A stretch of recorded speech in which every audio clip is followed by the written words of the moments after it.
গোপাল বন্ধুরা, বাবুই সোনাকে ডেলি রুটিনে আমি কিভাবে স্নান করাই সেটাই তোমাদের সাথে শেয়ার করব। তার জন্য প্রথমে গোলাপের পাপড়ি দিয়ে দিলাম, জংলি জ্যাসমিন, সাদা ও পিঙ্ক কালারের নয়নতারা দিয়ে দিলাম। নর্মাল জ্যাসমিন ব্যবহার করেছি। এখন বাবুই সোনাকে সেই বাথটাবের মধ্যে আরোহণ করিয়ে বাবুই সোনার মাথায় অল্প করে জল নিবেদন করছি।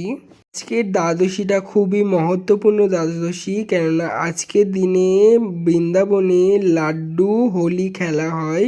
এখানে সব ব্রজবাসী লাড্ডু সহযোগে হোলি পালন করে।